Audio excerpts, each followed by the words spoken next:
In this video, we're going to go over a small but powerful raw book collection that I just picked up that I'm going to be making available as a bulk lot over at brycecomics.com. In fact, there's going to be two bulk lots available in this video. One is a stack of Mad magazines, and one is this box of back issue vintage raw comic books. It's going to be a great opportunity for someone and a really fun box of books to flip through. And we're also going to do a flash sale today. If you're watching this today, it comes out 15 to 25% off brycecomics.com, all the graded inventory. There's hundreds of slabs available, tons of amazing X-Men and vintage and modern and everything in between available for 15% off in the recently added section, excluding big boy books. Use code FLASH15 for the recently added section.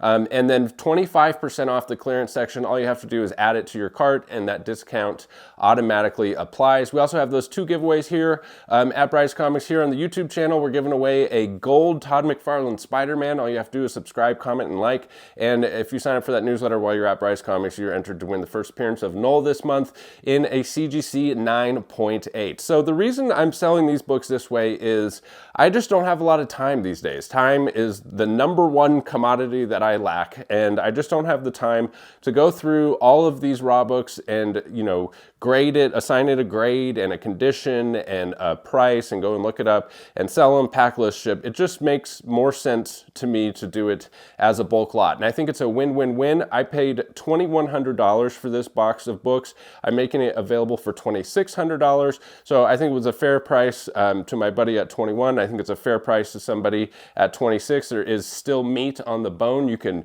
flip some of these, make some profit, or, sell them to recoup your money and get some books for free. So it's just a win-win-win to do it this way. And so let's flip this around and see what we got. This is a really cool thing right here. This is a graded vinyl that a customer gave as an act of kindness for my son. It's super bulky and heavy and just awesome John Romita Jr. art. So my son was stoked to get this. And look at the artwork on the back. I mean, it's just really, really cool. And then somebody saw a post on that, my friend Pascal, and he sent another record for my son, this Batman record. So that was very cool. So starting off, we've got some Batman books, some 10-cent Batmans from number 130. So the way he priced these is he went with Key Collector's price. Key Collector has a low, mid, and high price on their app, and it's not very accurate. It's not meant to be accurate. It's just a ballpark. And so some of the prices that he came up with, the total price for all of this using that was $4,100. But some of them just aren't right. I don't think it's actually that much. I would say the retail value is probably around $3,500 for the whole box, realistically, because stuff like this, it put at a value at like $130. One of these Batmans, I can't remember which one, but in reality, you can get like a graded copy at like a 6.0 for like $80. So it is a good starting point. It's definitely a ballpark, and there's definitely meat on the bone at the prices that it's at. So some cool 10-cent Batmans. Number 134, featuring the Rainbow Creature. I love these covers. That green aura from the Rainbow Creature has turned us into two-dimensional people. I mean, this is a dope cover. There's some really cool stuff from the early 60s. Here's some 12 centers. We got 147. We've got 165. A nice Joker cover on 186. The first Silver Age cover appearance of the Penguin in number 190, Carmine Infantino cover. Some Detective Comics 10 cents. We got number 272. We got 278, The Man Who Became a Giant. This one is always so interesting. Secret of the Beast paintings in Detective number 295, number 297. Number 301, one of my favorite Joker covers of all time, Detective Comics number 365. And that's it for the Tex and Bats, but we've got some modern stuff like Batman Dark Knight Returns, Frank Miller. We've got Batman the Killing Joke, a really cool mix of books here. This is probably one of the most expensive books in the box, which is baffling to me. This is like a fine copy. A mid-grade copy of Batgirl Adventures number 12, a newsstand edition, is worth significantly more than those vintage Batmans. It's odd, but moderns, man, don't sleep on moderns. Batman and Harley Quinn, that Alex Ross cover, Batman 614 Joker cover, Detective 826, and then we have a Spawn section. So we've got Spawn #1 signed by Todd McFarlane, as you can see there. #2, #3, #4, #5, #6, #7, #8, #9, first appearance of Angela, #10, #11, and #12. So 1 through 12 on Spawns with #1 signed. This is one of the more expensive books in the batch. It's out of this world. Is this Atlas? Oh, Charlton publication.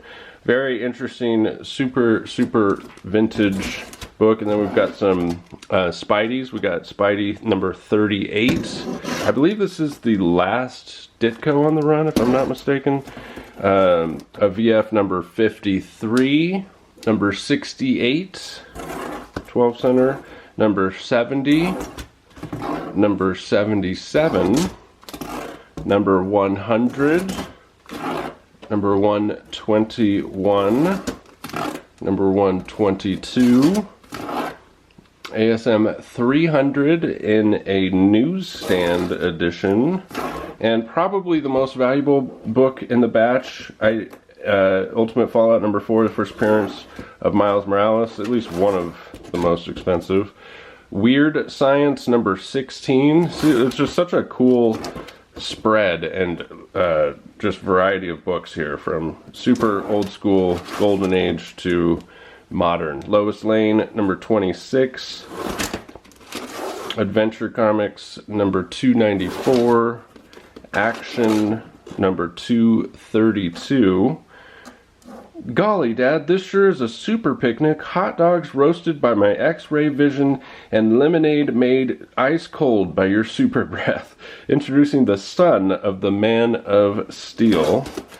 And last but not least, X-Men #40 featuring Frankenstein. So that is the first lot for $2,600. So I apologize, the battery went out on the microphone, so you're gonna have the audio from the camera here just for this stack of Mads. This is a really cool opportunity. $400. I believe the value is somewhere around $600. I don't think I made like a huge mistake and it's worth like $1,000. I really do think it's worth about $600, and I'm offering the whole set for $400. You get this really cool first magazine format, which is in pretty good shape, and it's just so cool to be able to read these out of the frying pan and into the soup. The first part of a 1/2 part novel. 1 of 2, I think they meant on that. But look at these just early Mad panels. It's so cool. Like, this is just such a cool opportunity to go down memory lane. So this is issue #24, the first magazine format. That's probably the most valuable out of the batch. And then there's also #26, I believe this is. Yeah, #26, #27, #29. So those 4 are probably the most valuable of the stack. And then you have some they get progressively newer. This is still from 1962 though, here for #69. And I believe the artist on this is Norman Mingo. Norman Mingo. Some really cool covers from him, like this #76, #63, #85, #89 featuring Frankenstein. That's really cool. #109, #125, #157, 160, 162, 166, 167, 170. Maybe I did undervalue it. Maybe there's a little bit more. It's not going to be much more than 600. 171, 175, 182. But just think of the entertainment value. Like if you're someone who actually enjoys reading, you know, vintage Mad, the hours upon hours upon hours of entertainment and just this stack for $400. I think it's a great value. And then you can turn around and sell them and get your money back. That's why comics are so cool, the entertainment value that you can recoup. 152 and 153, and that's it on the Mads.